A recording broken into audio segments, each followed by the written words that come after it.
Pour célébrer le 50e anniversaire de l'Organisation internationale de la francophonie, la Tunisie accueillera entre les 19 et 20 novembre 2022 le 18e sommet de l'Organisation internationale de la francophonie à Djerba.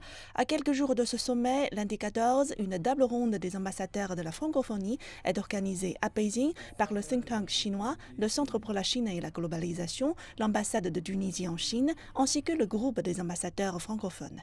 Le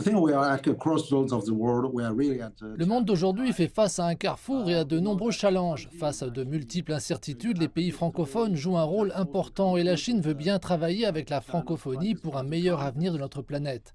Le G20 se déroule en ce moment et le 20e congrès national du PCC vient de se clôturer, ce qui signifie que la Chine continue à s'ouvrir. Dans ce contexte, notre table ronde se tient en temps opportun.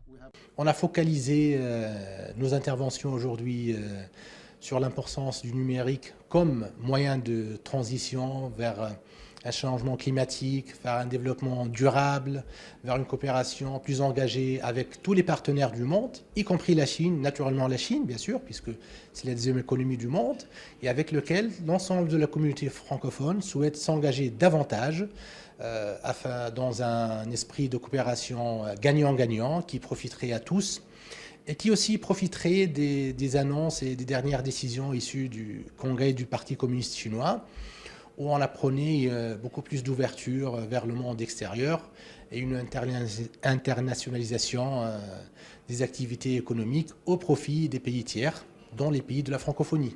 La table ronde a pour thème la francophonie et la Chine, développement numérique et coopération pour un monde plus durable. Les intervenants ont évoqué ce sujet ainsi que la coopération internationale possible dans ce domaine.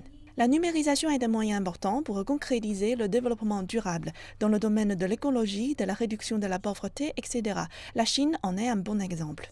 Et les efforts faits par la Chine pour promouvoir la numérisation et le développement durable seront reconnus et bien apprécié dans le monde.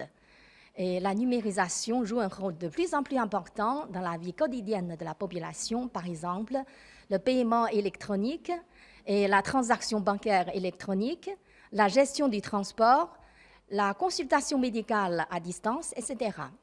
Et surtout ces dernières 3 années, la pandémie Covid-19 a entravé le développement économique et bouleversé la vie des gens. Et dans ces circonstances, on a constaté un développement plus rapide de la numérisation.